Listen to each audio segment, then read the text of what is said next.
బుడమేరు ప్రవాహంగా సాగుతున్న ఈ రాజకీయ ఉద్దేశం, అదేవిధంగా బుడమేరు పాపం ఎవరి తప్పిదాల వలన ఇవాళ విజయవాడ ప్రజలు నీట మునిగారు, అదేవిధంగా ఎంతవరకు ఆ లాస్ని కవర్ చేస్తానికి ప్రభుత్వాలు ప్రయత్నిస్తున్నాయి, ఏ విధంగా ఆ యొక్క నష్టాన్ని పూర్తి చేస్తే బాగుంటుంది, మొత్తానికి ఈ బుడమేరు ముంపుకు గురైన దీని మీద పూర్తి సమాచారాన్ని మనతో పాటు సిపిఎం పార్టీ నేత ఆంజనేయులు గారు అయితే మనతో ఉన్నారు. ఆయనతో మాట్లాడి దీనిపై వివరాలు తెలుసుకున్నాం.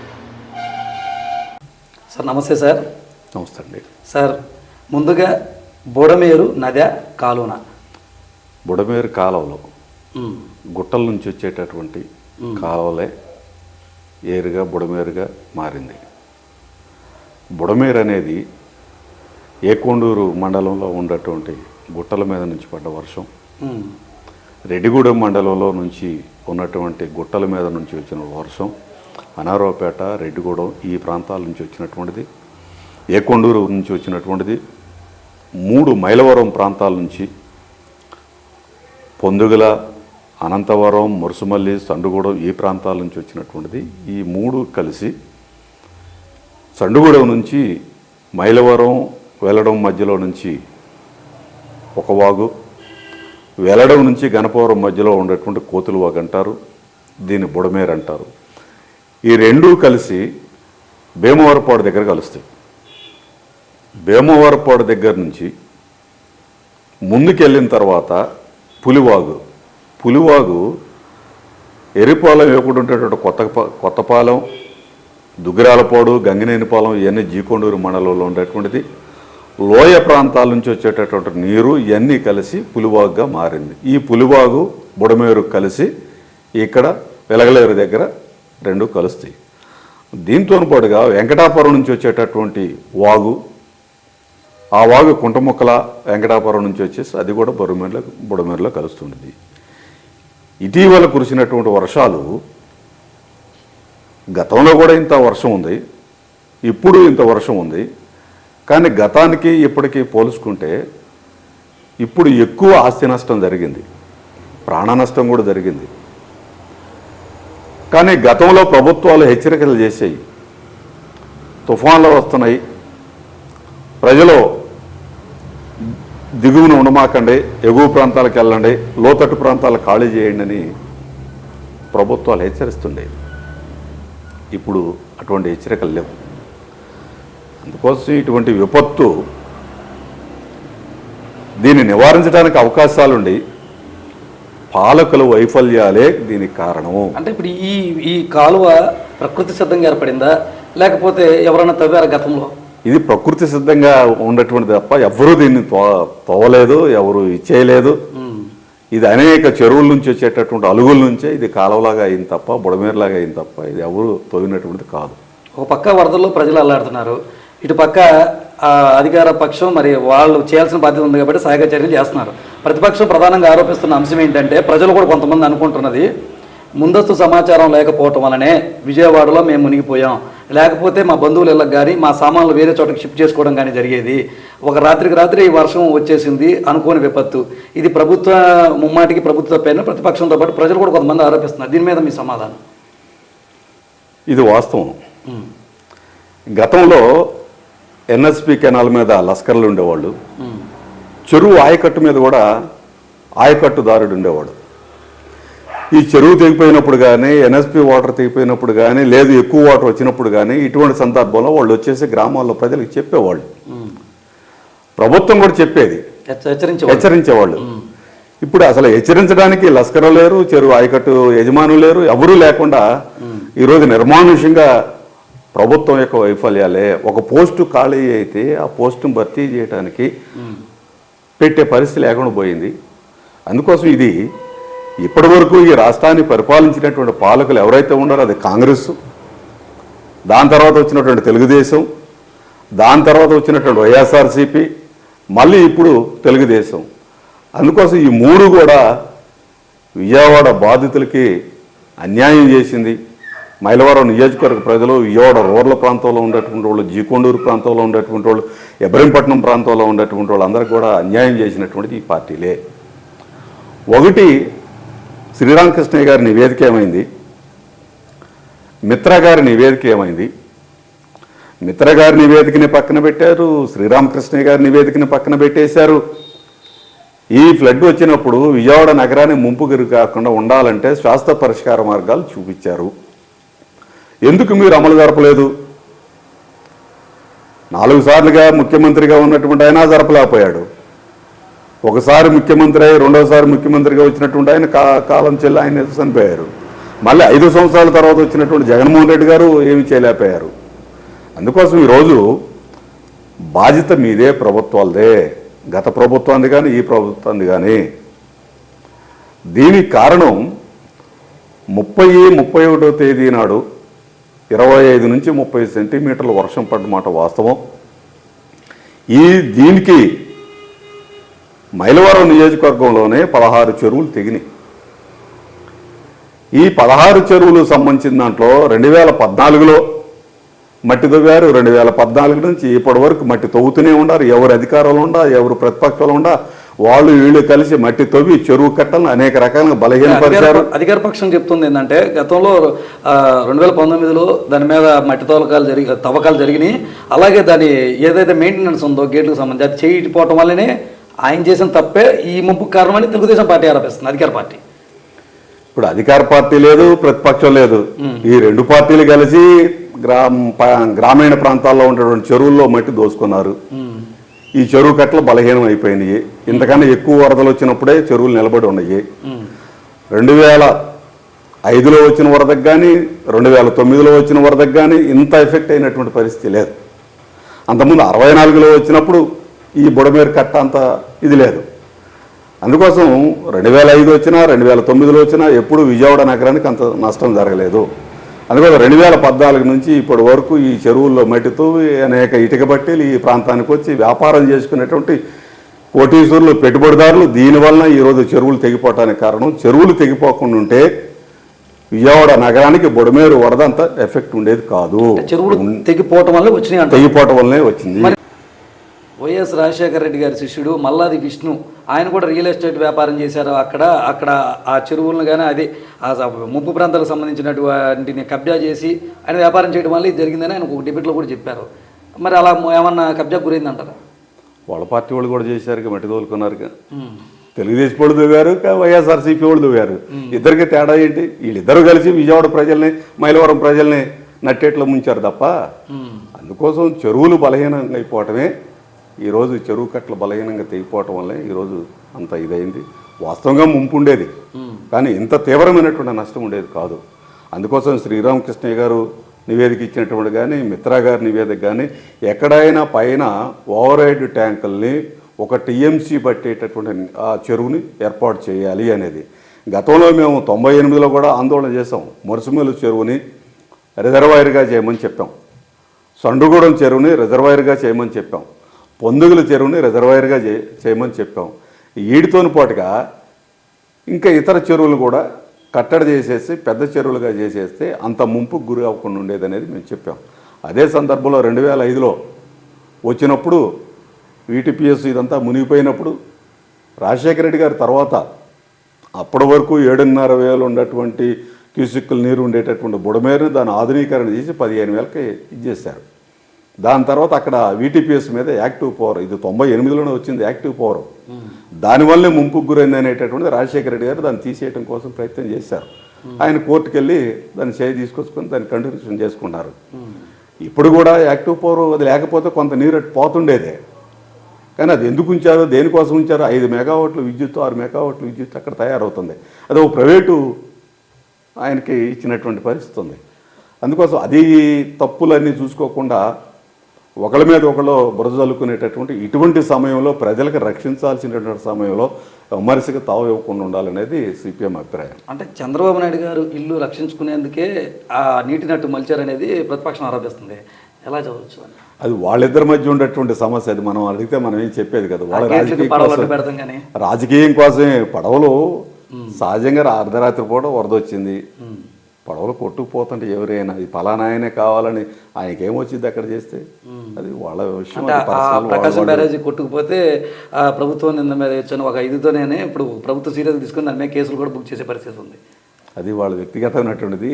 వాళ్ళు ప్రజలు చూడాలి, ప్రజలు కూడా ఆలోచిస్తున్నారు ఇది వాస్తవం అవాస్తవం అనేటటువంటిది వాళ్ళు చూస్తున్నారు. ఈ వరద బాధితులను ఆదుకోవడంలో ప్రభుత్వం విఫలమైంది. కేవలం రోడ్డు పక్కన ఉన్న వాళ్ళకే సహాయ చర్యలు కానీ ఏమైనా అందినాయి, కానీ చిట్ట చివర ఉన్నటువంటి ప్రజలకి ఎక్కడా కూడా ఏ విధమైన సహాయం అందలేదు, ఆహార పొట్టలు కానీ ఏది కానీ ఇబ్బంది ఎదుర్కొన్నారు అని ప్రతిపక్షం ప్రతిరోజు ఆరోపిస్తుంది. దీని మీద ఏంటంటారు? ప్రభుత్వం సహాయం చేస్తున్నమాట వాస్తవం. దీంతో పాటుగా ప్రభుత్వం చేసేదానికన్నా స్వచ్ఛంద సంస్థలు బాగా చేస్తున్నాయి. మేము సిపిఎం కూడా అనేక సందర్భాల్లో శిబిరాలు పెట్టి వేల మందికి, రోజుకి 25,000 మందికి విజయవాడ నగరంలో భోజనాలు పెడతాం. ఇబ్రహీంపట్నంలో 2,000 మందికి భోజనాలు పెడుతున్నాం. ఇంతకన్నా ఇంకా ఎక్కువ మంది స్వచ్ఛంద సంస్థలు వచ్చేసి భోజనాలు ఇస్తున్నారు. కానీ స్వచ్ఛంద సంస్థలైనా ప్రభుత్వం అయినా నీళ్ళల్లోకి వెళ్ళాలంటే ఇబ్బందిగా ఉండేటటువంటి, నీళ్ళ పైన 12 అడుగుల పైన ఉంటున్నారు. అక్కడికి ఎక్కువగా ఇంటీరియర్ ప్లేస్లోకి వెళ్ళేటటువంటి పరిస్థితి లేదు. అది చాలామంది మన దృష్టికి కూడా తీసుకొచ్చారు. అందుకోసం పడవల మీద ఎన్ని పడవలు మొత్తం కలిసిన 10-15 లేవు, కానీ 2 లక్షల మంది ఈ ప్రజలు ఉంటారు.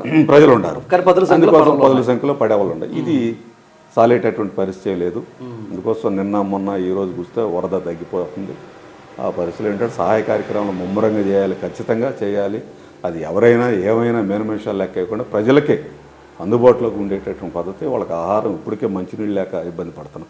మంచినీళ్ళు అయితే లేదు కానీ మద్యం మాత్రం ఇంటికి తిరిగి అమ్ముకునేటటువంటి పరిస్థితి ఉంది.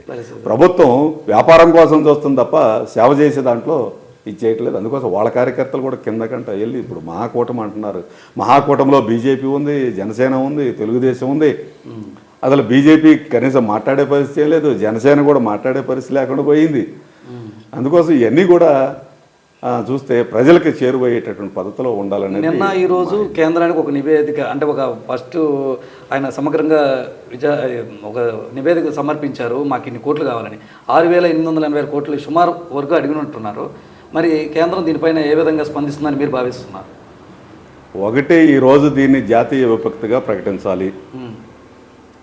జాతీయ విపత్తుగా ప్రకటించాలంటే దీనికి ఉన్నటువంటి తెలంగాణలో దెబ్బతినం, ఆంధ్రాలో దెబ్బతినం, మన జిల్లాలు 19 జిల్లాలు మన ఆంధ్ర రాష్ట్రంలో దెబ్బతినాయి, అక్కడ 6 జిల్లాలు అక్కడ దెబ్బతినాయి.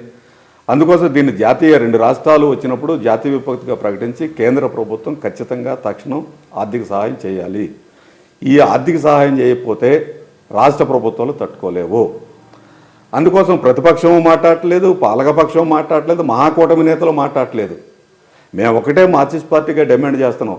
మీరు శాసనసభ సమావేశం జరిపి శాసనసభలో అన్ని రాజకీయ పార్టీలు ఏకగ్రీవంగా తీర్మానం చేసి ఈ తీర్మానాలతోని శాసనసభలో లేనటువంటి రాజకీయ పార్టీలతో కూడా ఒక ఉమ్మడిగా ఒక కమిటీ వేసేసి ఈ కమిటీ ఢిల్లీకి వెళ్ళి నరేంద్ర మోడీ దగ్గర, ప్రధానమంత్రి గారి దగ్గర, ఫైనాన్స్ మంత్రి గారి దగ్గర కూర్చొని ఖచ్చితంగా నిధులు రాబట్టుకోవడం కోసం ప్రయత్నం చేయాల్సినటువంటి అవసరం ఉంది. ఆ కోణంలో ఈరోజు ప్రభుత్వం ఆ రకంగా ఆలోచించట్లేదనేది మార్క్సిస్ట్ పార్టీ డిమాండ్. ప్రధానంగా మరి జగన్మోహన్ రెడ్డి గారు ₹1 విరాళం ప్రకటించారు. మరి అది ఆయన స్వయంగా పంచానని చెప్తున్నారు. ఆయన కూడా బాధ్యత ఉంది. పార్టీ కూడా ఎక్కడ కార్యక్రమాలు పెద్ద ఎత్తున చేసినట్టుగా ఉండలేదు. దీని మీద మీ స్పందన? ఒకటి, ఆయన వ్యక్తిగతం, ఆయన ఎక్కడ పంచాడో ఏం చేశాడో వాళ్ళ ఛానల్లో వాళ్ళు అన్నీ ఉన్నాయి కాబట్టి తెలుగుదేశం పార్టీ దాని విధంగా ట్రోల్ చేస్తాం. అందుకే మనం ఆ విషయాన్ని ప్రస్తావించాం. ఒకటి, ఇప్పుడు సాక్షి ఛానల్ ఉంది, సాక్షి పత్రిక ఉంది. వీళ్ళు పనిచేసేట వాళ్ళు చూపెట్టరు, వాళ్ళు చూపించేట వీళ్ళు చూపెట్టరు. అందుకోసం ఇవన్నీ అది వాళ్ళ పర్సనల్ అయినటువంటి విషయం. అది గ్రౌండ్ లెవెల్లో సిపిఎం పార్టీ వాళ్ళు కూడా, మీరు కూడా ప్రజా సంఘాల తరఫున తిరిగారు. ప్రజా పార్టీలు కాబట్టి మొదటి నుంచి ఉన్నాయి.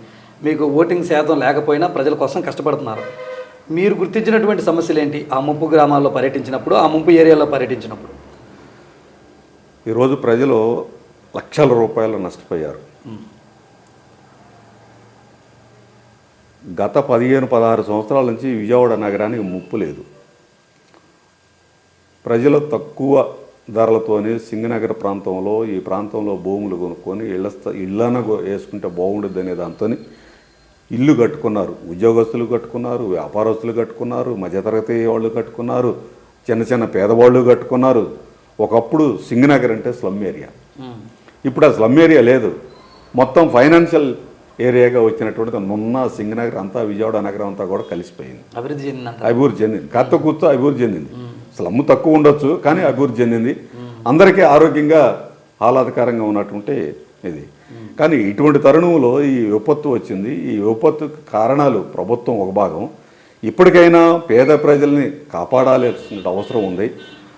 ఎవరైతే ఇళ్ళు పూర్తిగా దెబ్బతిన్నాయో, మంచాలు తడిసిపోయినాయి, పరుపులు తడిసిపోయినాయి, ఫ్రిడ్జ్లు తడిసిపోయినాయి, ఫ్యాన్లు తడిసిపోయినాయి, అన్ని రకాలుగా తడిసిపోయినాయి. ఈ తడిసిపోయినటువంటి కుటుంబానికి ప్రతి ఒక్క కుటుంబానికి ₹1,00,000 ఖచ్చితంగా ప్రభుత్వమే ఉచితంగా ఇవ్వాలి, నష్టపరిహారం ఇవ్వాలి. అది ఏ విధంగా ఇస్తే బాగుంటుంది? ఇప్పుడు ఆహార పొట్లు కానీ వాటర్ బాటిల్ కానీ ఓన్లీ రోడ్డు పక్కన ఉన్న వాళ్ళకే కేవలం అందని అని చెప్పేసి ఉన్నాయి. ముంపు ప్రాంతాలైనా దూర ప్రాంతాల వారికి అది అందలేదు.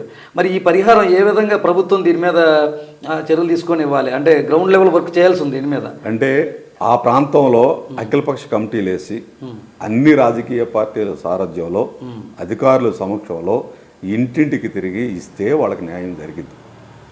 ఇది లేకుండా మేము ఇస్తానంలే అనేదంటే నలుగురు ముగ్గురికి ఇచ్చేసి చేతులు దుడుపుకున్నట్టుండి తప్ప మరో ఇది కాదు.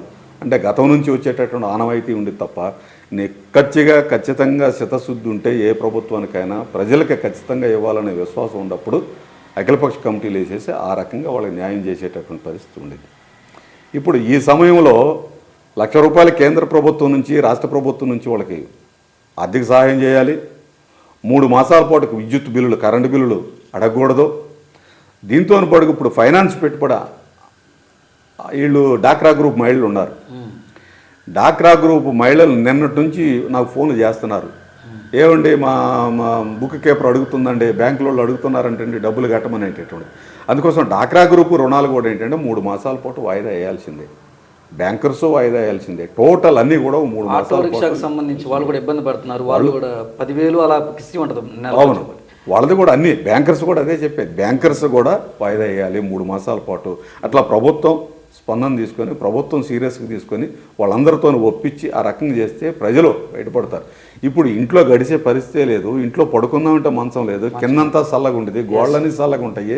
ఈ స్థితిలో కట్టుబాట్లతోనే వచ్చేసారు. కొంతమంది నైటీలు వేసుకుని కూడా పాపం మహిళలు అర్ధరాత్రి పూట నిద్రపోతున్నారు. అర్ధరాత్రి పూట వచ్చిందని గతంలో వచ్చేదని చెప్పేవాళ్ళు. ఆ చెప్పే నాదుడు లేకపోవటం వల్లే ఈరోజు వాళ్ళు ఇళ్లలో ఉన్నారు. అందుకోసం కట్టుబట్టలతో వచ్చినటువంటి ప్రజల్ని కాపాడాల్సినటువంటి బాధ్యత ప్రభుత్వానిది.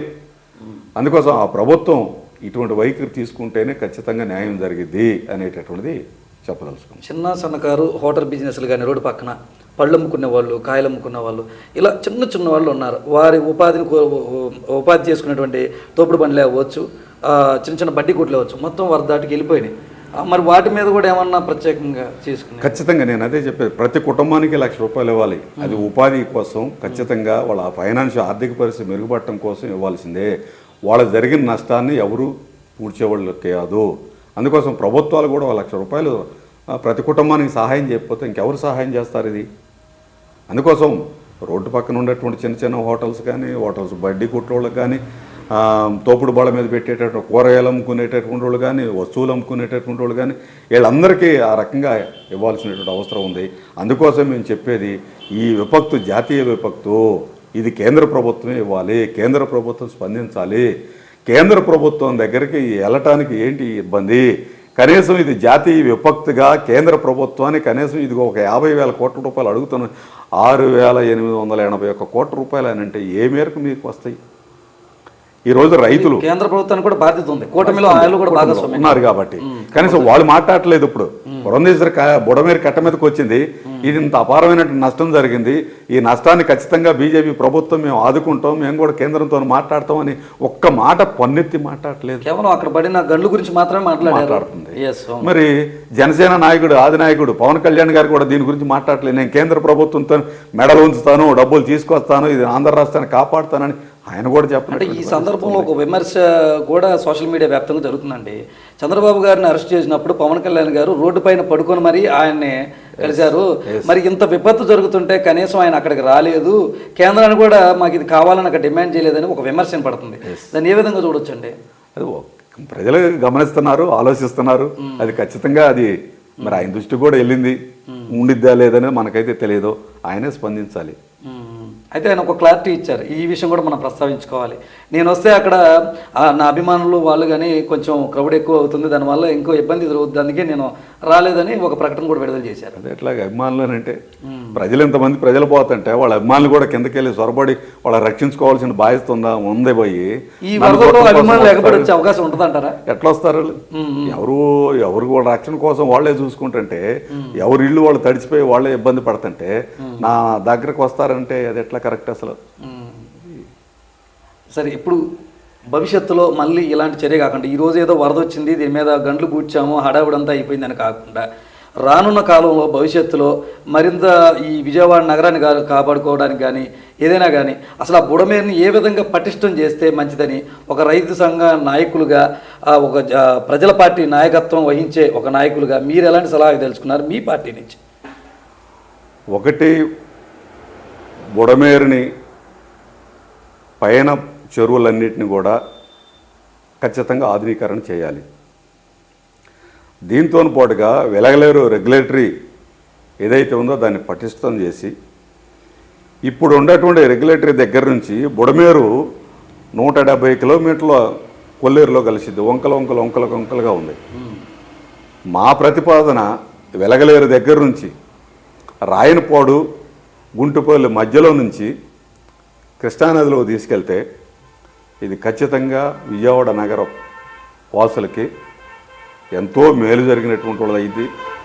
ఈ ప్రభుత్వాన్ని ఎప్పుడు స్థిరస్థాయిగా గౌరవిస్తారు, స్థిరస్థాయిగా నిలబెట్టుకుంటారు. ఆ పని చేయాల్సినటువంటి బాధ్యత ప్రభుత్వం మీద ఉంది.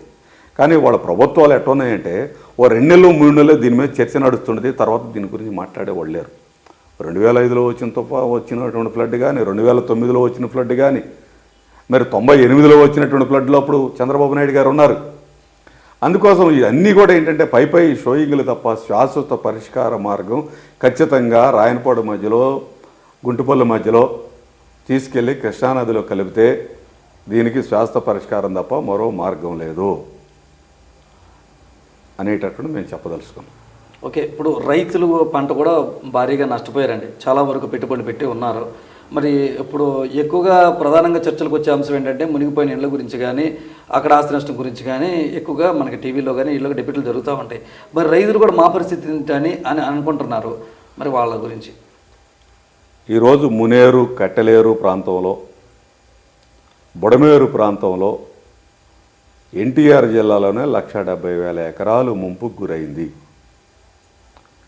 మాగాడి బాగా గురైంది, పత్తి గురైంది, మిర్చి గురైంది, దీంతో కూడా మొక్కజొన్న గురైంది, పెసలు మొత్తం కూడా మొక్కొచ్చేసినాయి. ఈ స్థితిలో ఖచ్చితంగా రైతులను ఆదుకోవాలి. రైతులు ఏదైతే పెట్టుబడి పెట్టారో పెట్టుబడి ఖచ్చితంగా ప్రభుత్వం సహాయం చేయాలి.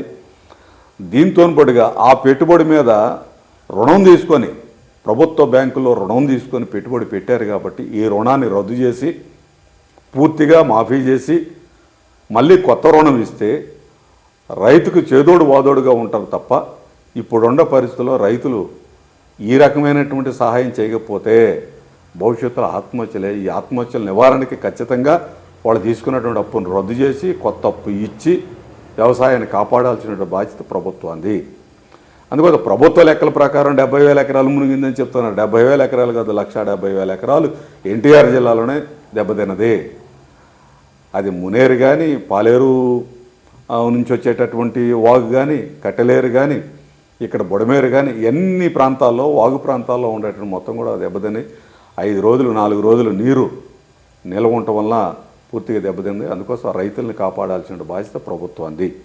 దీంతో పాటుగా విద్యుత్ బిల్లులు కూడా 3 మాసాల పాటు ఈ ప్రాంతాల్లో కూడా వాయిదా వేసి ఆ తర్వాత చేయాలనేటటువంటి మా డిమాండ్. మరొక వాదన ఏంటంటే ఇప్పుడు రాజధానిలో నీళ్లు మొత్తం నిలిచినాయి, కోర్టుకి ప్రభుత్వమే అక్కడ ఖాళీ చేయాలి కొంతకాలం పాటు అంటూ అక్కడ ఆదేశించిన మాట వార్తలు వస్తున్నాయి మనకి. రాజధాని అక్కడ కరెక్ట్ కాదని మొదటి నుంచి మేము చెప్తున్నాము, కమిటీలు కూడా దాని మీద చెప్పినాయి. అయినా కానీ చంద్రబాబు గారు అక్కడే మళ్ళీ ఇప్పుడు కడతానంటున్నారు అని ఇది ఒక అంశం కూడా మళ్ళీ తెర మీదకి వచ్చింది, రాజధాని అంశం ఈ వరదల కారణంగా. మరి దీని మీద ఏం మాట్లాడతారు? మనం విజువల్స్ చూస్తున్నాం, 10 అడుగులు 8 అడుగులు 9 అడుగులు నీళ్లు ఉన్నాయని చెప్తున్నారు. ఇప్పుడు కొండవీటి వాగు గేట్లు తీసేస్తే కృష్ణానదిలో దూకే పరిస్థితి. ఇప్పటికీ ఆల్రెడీ గేట్ల నుంచి నీళ్లు వస్తున్నాయి. మరి ఆ ప్రాంతంలో ఎంచుకోవటమే కరెక్ట్ అయినటువంటిది కాదు. ఎంచుకున్న తర్వాత ఎన్ని కష్టాలు వచ్చినా నష్టాలు వచ్చినా అక్కడే కట్టాలి. ఇక ఎప్పుడు వరదలు వచ్చినా కృష్ణానదికి ఎప్పుడు వరదలు వచ్చినా ముంపుగా అమరావతి ముంపే గురి. అంటే భవిష్యత్తులో ఇలాంటి వరద కనుక వస్తే అప్పుడు ఇంకా నష్టం ఇంతకన్నా ఎత్తుగా ఉంటుంది, ఎక్కువే నష్టం. అప్పుడు జాతీయ విపత్తు కాదు అంతర్జాతీయ విపత్తుగా ప్రకటించే అవకాశం ఆలోచిస్తారా లేదనేటటువంటిది శాసనసభలో ఉండేటువంటి వాళ్ళు. శాసనసభలో మా పార్టీ కూడా మేము ఉంటే మేము బయట నుంచి చెప్తూనే ఉన్నాం. నూజివీడు ప్రాంతం గన్నవరం ప్రాంతం అయితే గట్టిగా ఉండేది, బునాది బాగా ఉండేది, 12 అడుగులు 15 అడుగుల లోతులో నుంచి కంకర వచ్చేది, అక్కడ నుంచి కట్టుకుంటే ఇది ఉండేది. ఇక్కడ ఫారెస్ట్ భూములు ఉన్నాయి, 55,000 ఎకరాలు రైతుల భూములు తీసుకొని ఆ రకంగా చేసుకుంటే అది ఇది సరే. ఏదైనా శాసనసభలో మీరు తీర్మానం చేశారు కాబట్టి దాన్ని అమరావతిని కట్టాల్సిందేననేది మేము కూడా అడుగుతున్నాం. అది ముందే ఆ రకంగా కాకుండా ఉంటే ఖచ్చితంగా ఈ ప్రాంతంలో కట్టమనేటట్టు మేము డిమాండ్ చేసేవాళ్ళం. అలాంటి ప్రాంతంలో కట్టమని డిమాండ్ చేసేవాళ్ళం. అంటే టోటల్గా ఏంటంటే ఇక్కడ ముంపు గురి అవకాశం ఉంది. నూజివీడు అయితే మెట్ట ప్రాంతం కాబట్టి అక్కడ కట్టుకుంటే బాగుంటుందని మీ అభిప్రాయం. కాబట్టి లేదు మేము అక్కడే కడతాం అంటున్నారు కాబట్టి అది కట్టేది కట్టండి, కానీ ఇలాంటి విపత్తులు రాకుండా చేయాలనేది మీ ఉద్దేశం. అంతే. సో ఇది ఇప్పుడు బుడమేరుకు కూడా రీవిట్మెంటు రిటర్నింగ్ వాల్ కట్టి కింద మీద కడితేనే ఖచ్చితంగా బెదవాడ నగరాన్ని రక్షించడం అవుతాం. ఏదో కట్ట తీసేసి మట్టి పోసేసి అట్లా వదిలిపెట్టేసేస్తే మరీ ప్రమాదం ఉండిద్ది. అందుకోసం పైన నీరు టీఎంసీలు వాడు మురసమిల్లిని చేయాలి, పొందుగుల చెరువుని చేయాలి, చండుగూడెం చెరువుల్ని రిజర్వాయర్లు చేయాలి. దీంతో పాటుగా పక్కన ఉన్నటువంటి ఇక్కడ ఈ ప్రాంతాల్లో ఉన్నటువంటి చెరువుల్ని చిన్న చిన్న చెరువులైనా స్టాండర్డ్ చేసేసి కింద ఇప్పుడు ఎట్లాగో 15,000 క్యూసిక్కుల నీళ్ళు వీటీపీఎస్లో నుంచి వెళ్ళిపోతున్నాయి కాబట్టి మరో 25-30 క్యూసిక్కులు 1000 క్యూసిక్కులకి సపరేట్గా ఛానల్ పెట్టేసి దాని కింద కృష్ణానదిలో గడిపితే ఇదైంది. సరే, అయినా కృష్ణానది వచ్చినప్పుడు ఈ నీరు పోటేస్తుంది కాబట్టి మళ్ళీ బుడమేరు ఎక్కడి నుంచి ఎక్కడ మన ఎనికేపాడు దాకా ఖచ్చితంగా ఆ సైడ్ ఈ సైడు రిటర్నింగ్ వాల్ పెట్టేసేసి పైన గోడ కట్టి ఇప్పుడు కృష్ణానదికి ఏ రకంగా అయితే 4.5 కిలోమీటర్లు గోడ కట్టారో ఆ రకంగా ఆ పక్క ఈ పక్క గోడ కట్టుకుంటే ప్రజలకు సేఫ్టీగా ఉండిద్ది అనేటటువంటి మా చెప్పగలం. అలాగే ఈ వరదల సమయంలో మరి ప్రతిపక్ష పాత్ర ఏ విధంగా ఉందంటారు? మంచి పాత్ర పోషిస్తుందని చెప్పాలంటారా ప్రజల తరఫున? పత్రికలో మీడియాలో వస్తుంది జగన్మోహన్ రెడ్డి గారు ఏదో మాట్లాడారనేది అని. ఈ సమయంలో మాట్లాడి ఉండాల్సింది కాదు. ఎవరైనా సరే రాజకీయాల గురించి పక్కన పెట్టేసేసి ప్రజలకి సేవ చేయాలి, సేవ చేసేటటువంటి దృక్పథం. ఇవాళ వైఎస్ఆర్సీపీ తెలుగుదేశం పెద్ద పార్టీ అధికారం ఉంది కాబట్టి రెండో పార్టీ వైఎస్ఆర్ పార్టీ. అందుకోసం వైఎస్ఆర్ కూడా మీ కార్యకర్తలు అందరూ కూడా కిందకల్లా వెళ్ళి ప్రజలకి సేవ చేయాలనేటట్టు పిలిపిస్తే బాగుండేది. ఎవరు ఒప్పుకోకపోయినా ప్రతిపక్షంగా ఆ పార్టీకి హోదా ఉండా లేకపోయినా 40% ఉన్నటువంటి పార్టీ మీది. అందుకోసం ప్రజలు కూడా కిందకంట వెళ్ళి సేవ చేయాలంటే మేము చూస్తున్నాం. ఎక్కడ ఏ మూల కూడా కనిపించదు. జగన్మోహన్ రెడ్డి గారు వచ్చేస్తే మీడియా కోసం వస్తున్నారు తప్ప ఎక్కడ కనిపించినటువంటి పరిస్థితి కనిపిస్తుంది.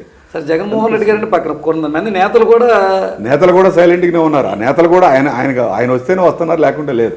ఇప్పుడు మైలవరం నియోజకవర్గం ఉంది. ఏమిటి మైలవరం నియోజకవర్గంలో ఒక్కళ్ళు ఎక్కడన్నా కనిపిస్తున్నారా? కనీసం దీన్ని ఖండించినటువంటి వాళ్ళు కూడా లేరు. జోగి రమేష్ గారికి బాధ్యతలు అప్పచెప్పినప్పటికీ కూడా ఎక్కడున్నాడు జోగి రమేష్? ఏ ఊరు పోయాడో ఎక్కడికి వెళ్ళాడో తెలియదు పరిస్థితుంది. మొన్నటిదాకా మనకి పేదాడు అని మనకి ఒక సామాన్యుడు అని చెప్పి ఇచ్చినప్పటికీ కూడా ఆయన కూడా సైలెంట్ చేసిన పరిస్థితి ఏర్పడింది. ఇలాంటి టైంలో ప్రశ్నించే నేత కావాలి ప్రతిపక్షం తరఫున, ఖచ్చితంగా. అలాగే ప్రజలు తిరిగే నేత కూడా కావాలి అదే టైంలో. మా పార్టీ చాలా చిన్న పార్టీ. మా పార్టీ ఏర్పడి దగ్గర నుంచి ఉమ్మడి కమ్యూనిస్ట్ పార్టీ దగ్గర నుంచి అనేక పోరాటాలు చేసుకుంటూ వస్తున్నాం. భూమి కోసం, భుక్తి కోసం, కూటి కోసం, గుడ్డ కోసం అని 1920లో పార్టీ ఏర్పడే దగ్గర నుంచి ఇప్పటి వరకు దాని మీదనే 64 సిపిఎంగా ఏర్పడ్డా. సిపిఎంగా మేమంతా ఉన్నాం. ఈ ప్రాంతాలు అనేక భూ పోరాటాలు చేసినాం. ప్రజల కోసం మా ప్రాణాలైనా త్యాగం చేసినటువంటి పరిస్థితి ఉంది.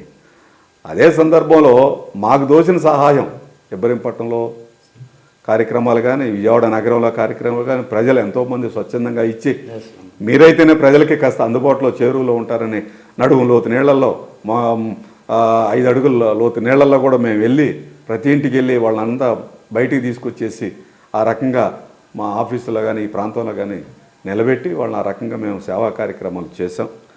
అందుకోసం ఈరోజు మాకన్నా ఇంకా అధికారంలో ఉండేవాళ్ళు కదలాలి. కానీ అధికారంలో ఉండేవాళ్ళు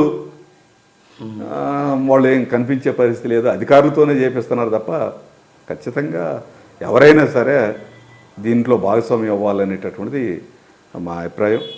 మేము ఈ ప్రాంతంలో మాకు ఒక ఎంపీటీసీ లేకపోయినా సర్పంచ్ లేకపోయినా ఈరోజు మాకు ఉండేటువంటి గౌరవం మాకు ఇది కమ్యూనిస్టులు చిన్న పార్టీ, వాస్తవంగా దేశంలోనే చిన్న పార్టీ, చాలా బలహీనమైనటువంటి పార్టీ. మామూలు ప్రజలు కూడా ఆ రకంగా గుర్తించట్లా. ఖచ్చితంగా కమ్యూనిస్టులు వస్తే వరద నివారణ చర్యలు చేపడతారు. ఆ రోజు 1956లో మేమే ఆ రోజు వెల్లంకి విశ్వేశ్వరరావు గారి సమయంలో ఖచ్చితంగా ఈ ప్రాంతం ఎప్పుడు బుడమేరు విజయవాడ నగరాన్ని ముంపుకు గురవుతుంది, విజయవాడ నగరాన్ని ముంపుకు గురవకుండా ఉండాలంటే పైన ఖచ్చితంగా ఒక 25-30 టీఎంసీలో పట్టేటటువంటి చెరువుని ఏర్పాటు చేయాలి అనే దాంతోనే ఆనాడు ప్రభుత్వంతో మాట్లాడి. సో ఇప్పటి వరకు మన స్టూడియోలో మరి సిపిఎం నేత, రైతు సంఘం జిల్లా కార్యదర్శి పివి ఆంజనేయులు గారు మనతో ఉండి ఇప్పటి వరకు మనతో పాటు ఇంత సమయం వెచ్చించి మనకి ఈ సమాచారాన్ని తెలిపిన ఆంజనేయులు గారికి మన ఛానల్ తరఫున ధన్యవాదాలు సార్.